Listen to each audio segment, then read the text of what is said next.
Well, this is new, huh? For the first time, we're actually going to hold an election almost entirely through the mail. Yeah, the special election for the 7th Congressional District is tomorrow. Democrat Kwesi Mfume and Republican Kimberly Klacik are running to fill the seat vacated over the death of Elijah Cummings. Now, registered voters, you should have gotten your ballot already, but Klacik says she's heard otherwise. From what I understand, there's a lot of people that have not received their ballots as of yet. I understand, there's going to be a lot of human error when it comes to mail-in ballots. This is the first time that they're trying something like this in Maryland, so I get it. We're kind of like the guinea pigs for this experiment.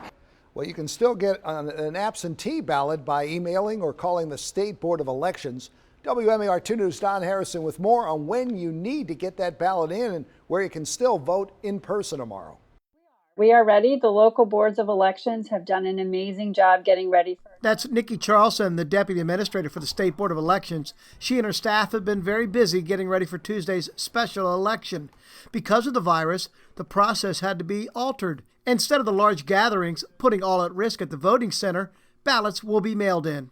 So we have for decades had what we call absentee voting in Maryland, where you can request a ballot be mailed to you and you can return it by mail.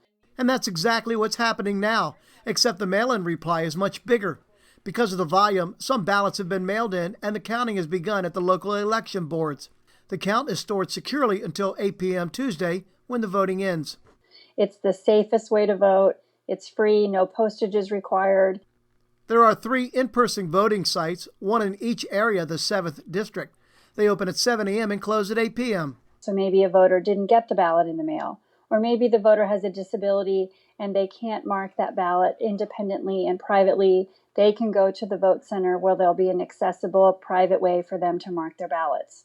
Social distancing practices will be in place and equipment will be sanitized. Your mail-in ballot must be postmarked by Tuesday. Drop boxes will also be available in 3 in-person voting centers. Those must be dropped off by 8 p.m. Tuesday. There'll be a big container, you can't miss it, that says drop your ballots here. At 8 p.m. Tuesday, the previous ballots mailed-in results will be released. The in-person ballots will be released Wednesday, and they will continue to count ballots and release numbers until all ballots have been counted. We're doing our duty to secure the election process, even though it's a slightly different form than we're used to. In Annapolis, Don Harrison, WMAR 2 News.